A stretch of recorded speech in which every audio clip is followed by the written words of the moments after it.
афсус ки имрӯз духтарои мо азбас ки таъсир аз дигар тараф расидай, ҳамин як кам тараф худша мешиноса, мебинӣ ки ё ки биниша калон кард, ё гӯшоша калон кард, ё пеши барша калон кард, ё пӯстша калон кард. мақсад як корҳое мекунанд ки охир тамоман аз ин да дида мақсад роҳи илма пеш бигӣ, бихон, инсон ша, як модари аслӣ тоҷик ша, манфиатат мисол дар ҳамин миллату мардуму дар ҳар як кас бирасад. охир ин аст бародар, аз таълимоти дин ҳамиай. ин гапи шумо ҳақиқат дорад ки хонд агар чанде ки бигзор ҷоям барои кор наёфт, ҳамун донише ки дорад барои як боигарие. ин хайри хуб дорад. бале, ҳамин бидон чизе ки ман хостум расонам. бобои ҷид бисёр хуб хайр кардем. вобаста ба ҳамид имрӯз гуфтем ки суолҳое ҳаст аз тарафи падару модароне ки имрӯз дар муҳоҷирати меҳнатӣ ҳастанд. вобаста ба ҳамун як бисёр як ишораи хуб кардем. имрӯз яке аз дардҳое ки дар ҷомеаи мо ҳаст, бисёр ҳам дили моро дарманд кардааст, ҳам дили падару модаронро, ҳам дили умум дар тоҷикистонро. истифодабарии нодурусти шабакаҳои иҷтимоӣ. имрӯз фарзандонимонро баъзе аз худи мо бегонаҳоне, худи мо бачаҳо, яъне ки дар саҳифаҳошон бо таблиғҳои либосҳои бараҳна, бо дашному ақорат аз падару модар, ба хотири оне ки дар ду нафар дар як саҳифа мешинанд, як гурӯҳ аз як тараф, як гурӯҳи дигар аз як тараф, онҳо чӣ кор мекунанд? шарт мегузоранд. агар рафту дар ҳамин ҷа тарафи ман ғолиб омад, шумо либосатона меброред, ё ки дар болои сарат ягон тухм мешканед, ё ин ки дар ҳатто дидам бобои ҳоҷӣ ки дар дохили ҳамин дағал ҳам шад, ҳамин дурини мо баня мегем, яъне ки бой додӣ дар дурини баня медро, духтара гуфтеса, бачаи тоҷик сарт ҳамешу тарафи мардуми ман мебинанд шуморо. имрӯз бениҳоят як дарде аст. бисёр ҳам аз падар модару мо аз мо илтимос хоҳиш карданд ки вобаста ба таблиғҳое ки имрӯз дар шабакаҳои иҷтимоӣ мекунанд, аз ҳам медонанд ки шумо ҳам аз тарафи динӣ ва дунявӣ барои мо роҳнамоӣ мекунед, агар ки роҳнамоӣ мекардед ягон суханҳо мегуфтед. бисёр бигем дарди сахт, доктор, беҳад дарди сахт, бениҳоят нороҳаткунанда кореда ин. ҳамин шайх саъдиро худо раҳмат кунад мегӯ ҳаё бояд ки дорад одамизод ки лаънат бар вуҷуди беҳаё бод. ҳамин ҳаё, доктор, дар ҳаёти мову шумо, дар вуҷуди мову шумо бисёр нақши муҳим дорад. ҳамин вуҷуде ки мега ҳаё надошта боша, ҳазор лаънат бар ҳамун вуҷуде ки дар ӯ ҳаё нест. дар қуръон худои меҳрубон мегуфт инна самъа вал басара вал фуад куллу улайка кана анҳу масъул. худо мега шумо бехабар набошед ки чашме ки додам, забоне ки додам, дасте ки додам, пое ки додам, ҳамаи инҳо ҷавобгарӣ доранд. ҳамаи инҳо мақсад рӯзе мешай пеши ман миёй, ҳар як узви ту пеши худои меҳрубонда аз ҳоли ту, аз кори ту ахборот битанд. агар хуш ба ҳолат ки агар ахбороти хуб битанд, вой ба ҳолат ки вақте ки мисол гуфти шумо меброед дар ҳамин шабакаҳо, аку инҳоро мо диндорам намегем. одами диндори кора намекунад, доктор. инҳоро аксари ҳамоное ки меброянд дар ҳамин шабакаҳову гуфти шумо нимбараҳнаву меброяд рақсша реклама мекунад. як таи дигар шиштагӣ хурданша реклама мекунад. хурдестай ҳамонро дар шабака нишон додаву хоб мардум хурдестай як чиза ҳаё меган. нахост як зан дар ҳузури миллион нафар хурданша нишон буда. ё ин ки як таи дигарш меброя ман як шу каданим, бояд калаш наиқа боша, бояд пош наиқа боша, бояд даҳанаш наитарӣ боша. ҳамира хай дардмон мекунад. доктор, дардмон мекунад. чӣ кор кунем?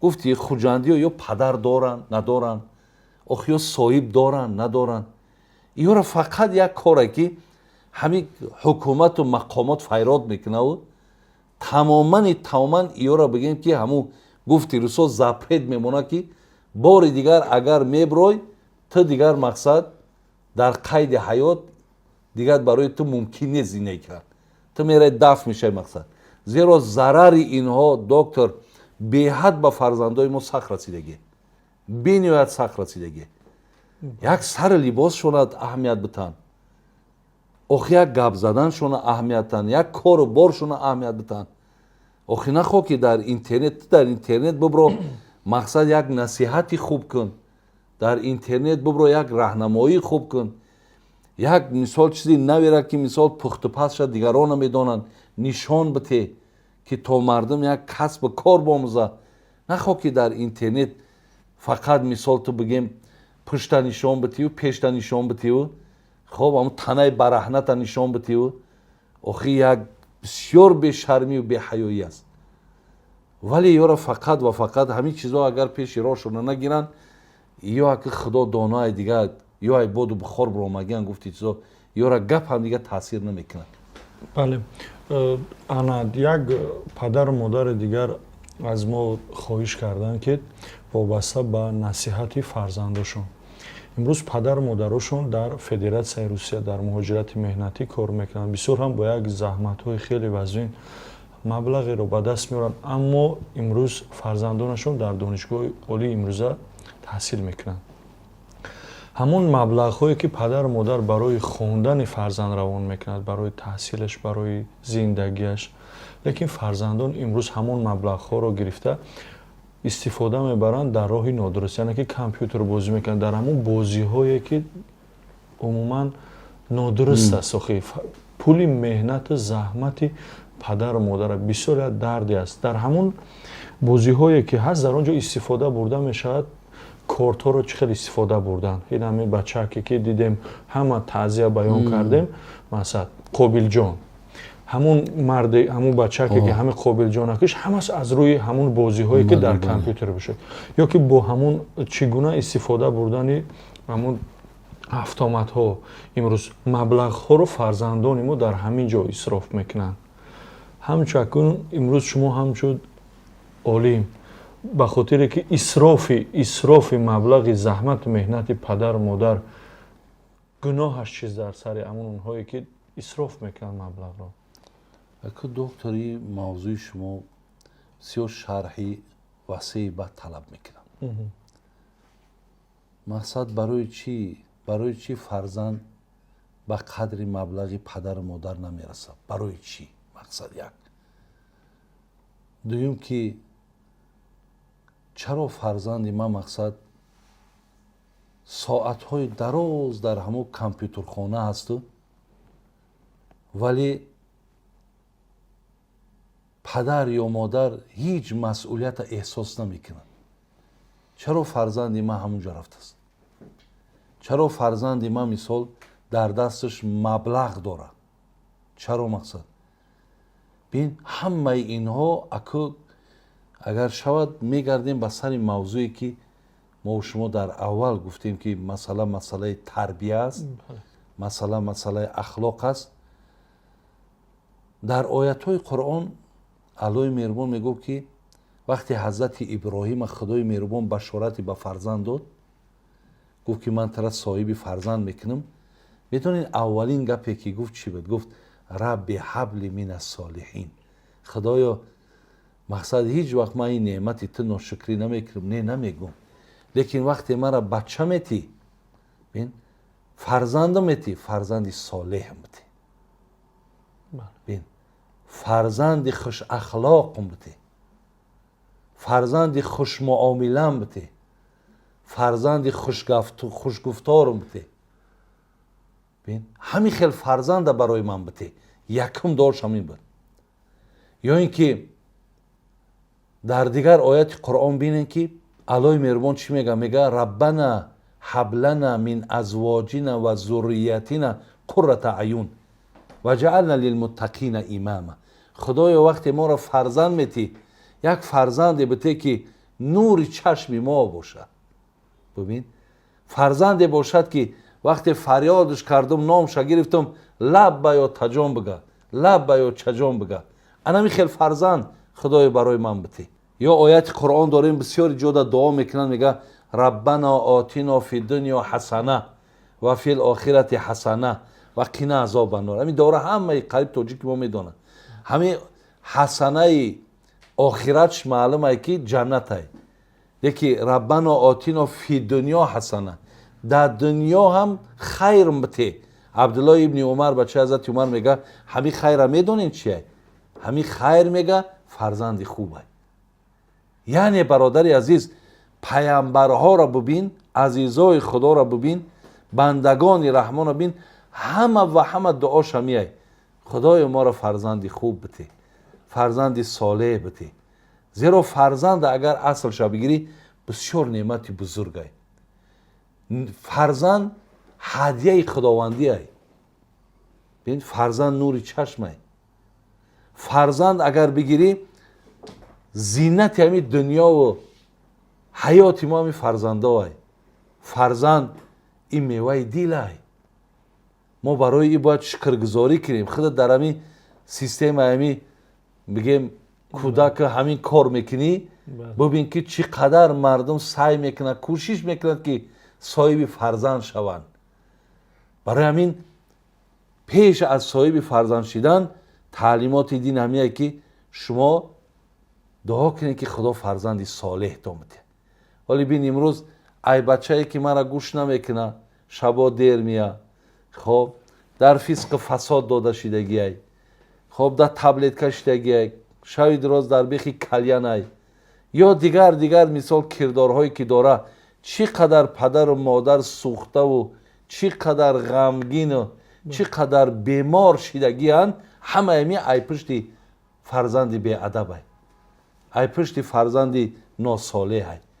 و همین خاطر این سوالی را که شما کردین ما ای را باید که یک شرح کلام بتیم، یا شرح کلام بتیم. مسئله همون در قرآن در 800 جای قرآن کلمه علم آمدگی، 800 جای قرآن ده. باز میگم که یعنی همین را با طریق باید شاید ما رسانده نتونستیم. مردم مقصد به خواندن، به دانش، یعنی اینجا عیب تقصیری و کوتاهی از بگیم انامین نفرهایی که تشویق میکردن، ترغیب میکردن، کوتاهی از اینها هست که در 800 جای قرآن بینید که الله مهربان ما را دعوت به علم میکنند. اولین غزوه بگیم یا اولین جنگی که پیامبرمون انجام دادگه به نام جنگ بدر. ببینید در همین جا وقتی که اسیر گرفت پیامبرمون، اسیرها را گرفت، اسیرها را هیچ کدامش آزار نداد. وقتی پرسیدکشون که شما خوانده و نوشته میتونین؟ پیامبر خدا سوال شون داد، گفتن میتونیم. گفتن بتونین. اینه اصحاب من، صحابای من خوانده و نوشته نمیتونن. هر یک کدامت 10 نفر ای صحابای مرا خواندن و نوشتن نشان میتین، شما در جواب. شرط پیامبر برای اسیرها، حالا که اسیرها را اگر بگیری نابود چون میکنن، اونا برای کشتن مثال پیامبر رو مسلمان ها آمده بودن. ولی مادام اسیر آمد پیامبر گرامی در پیشون هم یک شرط ماند، نمی 10 یک آدم 10 کسا هم خواندن نشان میتی هم نوشتن. ببین چقدر یعنی همه علم مهم بودن شبین که پیامبر گرامی حتی اما اسیرها هم استفاده برد برای خواندن و نوشتن. ولی من در اینترنت دیدم از همه بیشتر در روی عالم کتاب کی میخونه؟ یکم امریکا بوده است. امریکا بوده است در یک سال 357 ساعتی عمرش در کتابخوانی صرف میکنه. در یک سال 357 ساعت. در یک سال یک آدم 17 کتاب میخونده. دویم مردمی هندوستان بوده است. 16 کتاب میخوند است 352 ساعت عمرش یک ساله بگیم حیاتش در کتابخوانی صرف میکنه. بعد سیوم انگلیا میاد. بعد همین خیر هر یک دولت ها آمدن میگیرن. شما بینین که چقدر یعنی همین مردمی که بگیم با کتاب سر کار گرفتن، با خواندن سر کار گرفتن، همونا را یک بار نگاه کنین که امروز با کجا رسیدن. با کجا رسیدن. برای همین یعنی رساندن ما برای همه جوان ها بگیم، برای مردم همینه که یعنی این تعلیمات ها و این رساندن ها را شما بگیم که برای خودتان یک درس هر روزه قبول کنید، دنبال علم باشید. بله، امروز بعضی دولت هایی که در اطراف ما هستن باباجی، چین، کره، وقتی که دانشگاه یا که مکتب رو ختم میکنی باید خودت از چیز اختراع کنی از خودت. یعنی که برای اختراع کردن دل خود تجهیزات تکنولوژی علم لازم است. بله. امروز تمام دنیا رو با علم آنها بله بله. ما دائما گله میکنیم، دائما از خودمون گله میکنیم که تمام بشریت ما علم دادیم. تمام بشریت، حتی در همون حولی سازمان ملل متحد این دانشمندان ما است. اما درست. امروز بله درست. امروز علم دیگر دولت ها بله، استفاده بله، میبرن. این اکو به اهمیتی و به پروایی و بگیم سهلنگاری ای جانب خودمون شد که ما به همین چیز روی نیاوردیم، نخواندیم، اهمیت ندادیم، ولی امروز ساعتش آمده است که تمام هستیمانه برای علم، برای دانش، برای خواندن باید صرف کنیم. بله، از سخنان پیامبر خدا معلوم شد که آموزگار این بهترین شخصیت است که جامعه را بله بله می‌آموزاند و هر ساله نیز مخصوصا حکومت جمهوری تاجیکستان به خاطر همین روز آموزگار را قید میکنند. مخصوصا محترم جناب ولی با خودشون تبریک تهنیت میگن و هر سالا یعنی که امکانیت ها را برای آموزگاران وسیع کرده. امروز چندین اقدام های جناب ولی است با مثل فروغ صبح دانایی کتاب است،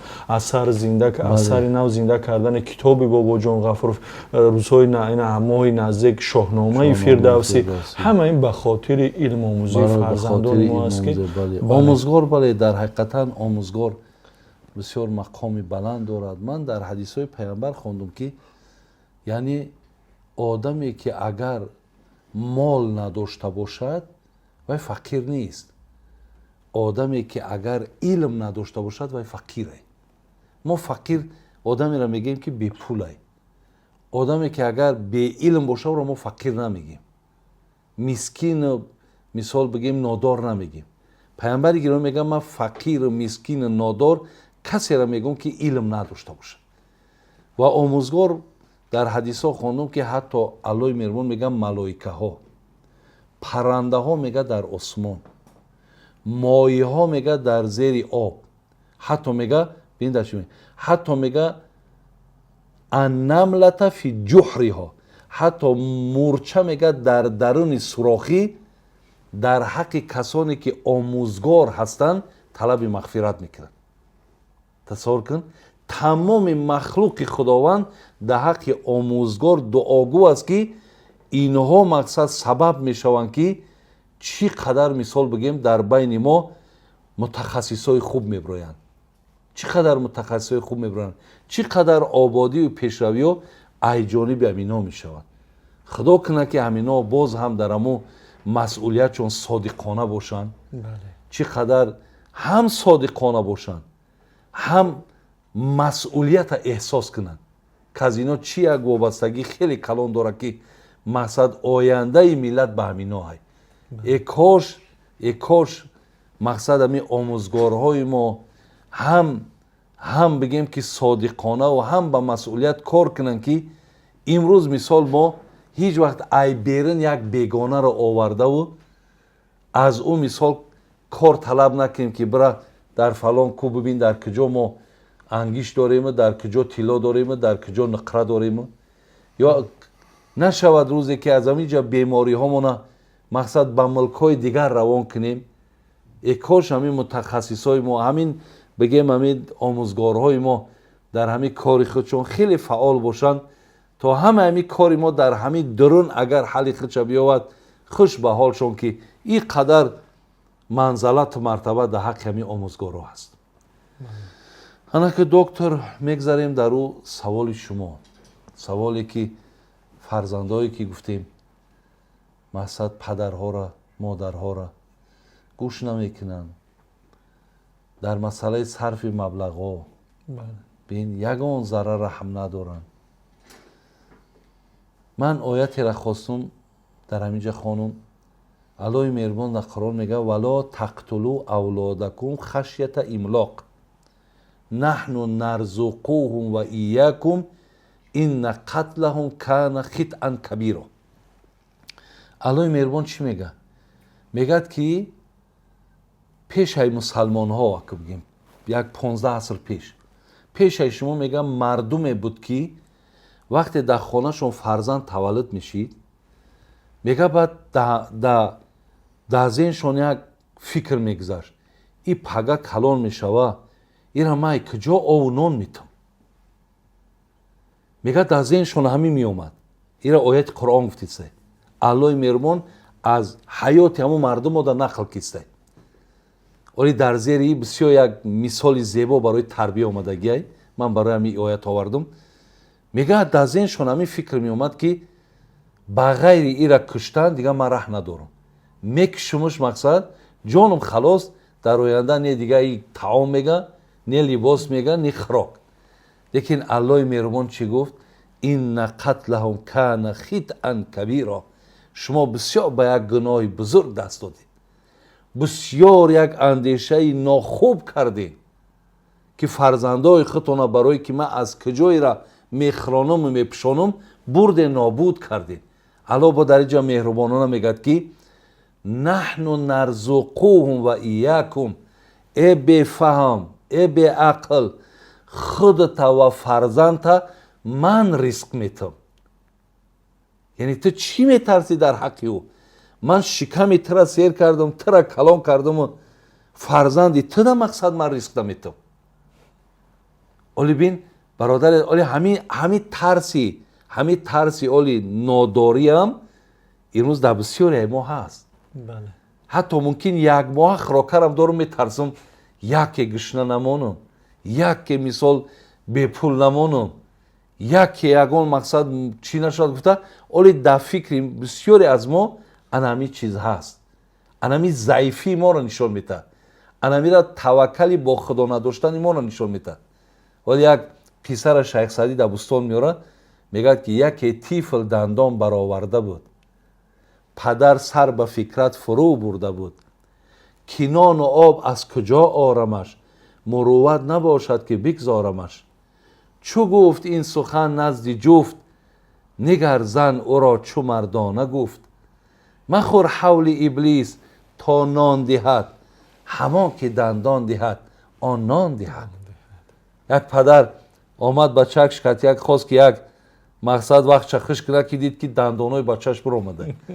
дар ҳол мегӯяд дига як тарс фарош гирифт ки оҳ ин нонхӯр шидай ира ман чихелӣ мекунам гуфта ҳамин тарси худша пеши занаш бурд.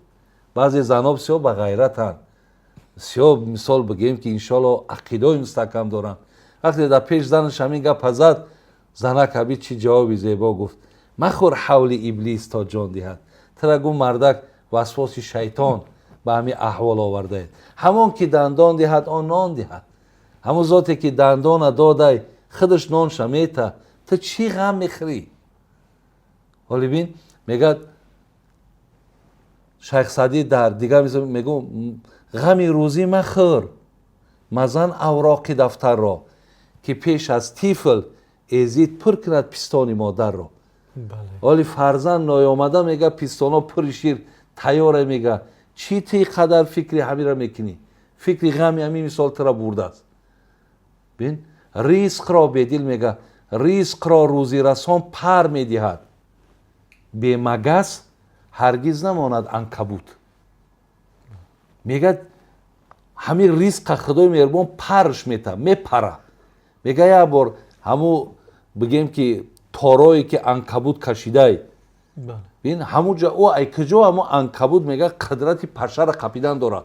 не ки худои меҳрубон як низомеро ҷорӣ кардае ки пашара мега бипар бира онҷа мепара мерава тортанак мега мехраш.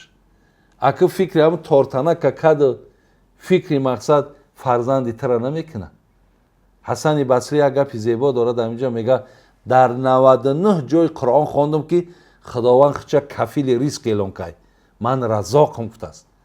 то охир марҳалае ки дар дунё зиндагӣ мекунӣ, агар дар лимити ҳамун ризқат як қатра об боша, то ҳамура нахри ҷон тана мегирам. бин мега дар 99 ҷои қуръон худованд хича разоқ эълон кардай, кафили ризқ эълон кардай. як ҷои қуръон омадагие ки ашшайтон яидукум алфақр, шайтон шуморо айнодорӣ метарсона.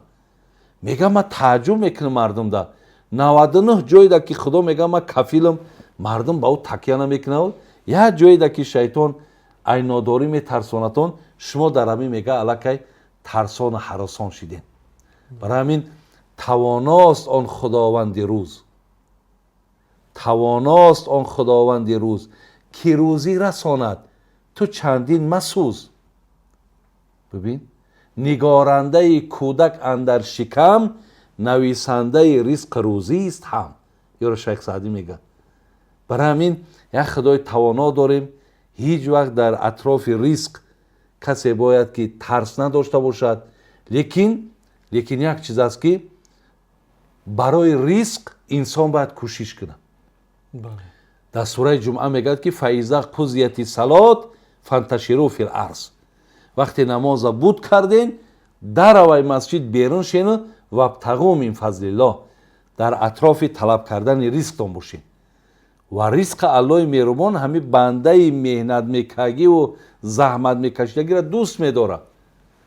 ва худои меҳрубон барои ӯ албатта ризқша мерасонад. ояти қуръон чӣ мегӯяд? ояти қуръона ма барои чӣ овардем инҷода? бози бин агар ҳамун мардуме ки фарзандоро барои расондани шиками фарзандо ризқи фарзандо мекуштанд, ҳозир агар амира дар байни мардуми мо агар ягон кас ҳамин кора куна, мегем ай ида аблаҳ, ай ида ахмақ одам набудай ки барои шиками фарзандша пагама чӣ хел сер мекунам, ӯро кушт. ана ки дар зери ҳамин ояти қуръон муҳаммад шафеи девбандӣ дар тафсираш беҳад як гапи зебо мегӯяд. мегӯяд ки агар падар ё модаре ки фарзанда тарбия накунанд, ба фарзанд ахлоқ наомӯзанд, аз тамоми барномаҳои тарбиявие ки ҳаст барои фарзандшон истифода набаранд, беаҳамиятӣ кунанд, аз ҳамон одамое ки фарзандошона куштанд, аз ӯ да и бадтарай. бемасъулиятӣ дар нисбати тарбияи фарзанд аз он нафарое ки фарзандошона куштанд, мега ҷинояти одам вазминтарай. зеро мега ӯ ба як тариқи бигем физикӣ ё зоҳирӣ ҳам фарзанда кушт, яъне аз ҳаёти чандрӯзаи маҳрум шид. вале ин нафаре ки аҳамияташ надод, бемасъулиятӣ кард, тарбия накард, и ба ҳамун тарзи худаш бигем калон шид. як нафари беадаби бадахлоқи бадзабони бадсиголи бадгӯҳар шид. мега ира мега зиёнаш зиёдтарай. ва и падару модар аз ӯое ки фарзанда куштанд ҳазорҳо бор бадтарай. зеро бин мавлои рум мегӯяд ки беадаб танҳо на худро дошт бад, балки оташ дар ҳама офоқ зад. беадаб танҳо худаш азоб намекашад, як ҷумҳурӣ аз дасти азоб мекашад, як маҳалла аз дасти азоб мекашад. барои ҳамин одами беадаб доктор бениҳоят дар ислом, дар дин беҳад мақсад ёра мазамати зиёд аст. ҳамин шайх саъдиро худо раҳмат кунад, ака ман зиёд мутолиааш мекунам. ҳамин кас мегуфт ки занони бордор е марди ҳушёр агар назди вилодат мор зоянд. агар дар як маҳалла як занаки ҳомиладор хоб як мор таваллуд кард, фарзанд не мор таваллуд кард. шайх саъдӣ чӣ мегӯяд? занони бордор е марди ҳушёр агар назди вилодат мор зоянд, аз он беҳтар ба наздики хирадманд ки фарзандони ноҳамвор зоянд. назди мо да мега ҳамун мор беҳтарай аз ӯе ки як фарзанди ноҳамвора ба дунё меора. ҳамин мор хубтаракай ки як нешуд мезана ай ҳаёта маҳрум шай мақсад эмон мебарӣ ку.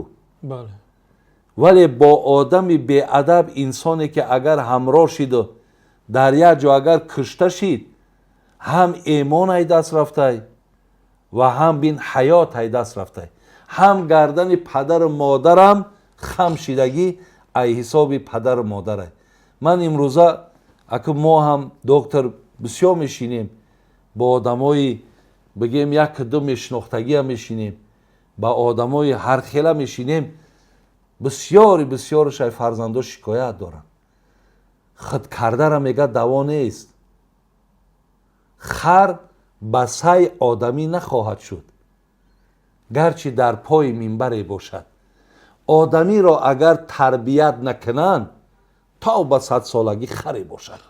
шайх Саъдӣ мегӯяд вақте тарбия накардӣ, алло раҳмат кунад шайх Саъдиро ки ҳар як гапш барои мо дарсай, мегӯ хурмо натавон хӯрд аз ин хор ки киштӣ, дибо натавон бофт аз ин пашм ки риштӣ. ту ин хореро ки калон кардисай та ин хурмо хӯрда наметавонӣ. яъне та аз ин хор мегирӣ, та аз ин неш мегирӣ, та ин зард мегирӣ, та ай пушти беобрӯ мешай, та ай пушти и дига бигем доим дарманду беморхона ба беморхона мақсад фақат давлени та пас мекунӣ. ай пушти ҳамин хел фарзандое ки мисол накардем. барои ҳамин бояд бин муҳаммадшафии девбандиро худо раҳмат кунад мега аз ӯое ки фарзанда куштан агарчи қотиланд бадтаринанд, леки и касе ки таваҷҷӯҳ накард, бемасъулиятиро эҳсос кард, ба фарзандаш ҳеҷ аҳамияте надод, хоб чӣ хеле хос ҳамта фарзанд калон шид, яъне имрӯз дар ҷомеа як номи бада барои худаш гирифт, мегӯяд и падар ва и модар аз ӯ да бадтар.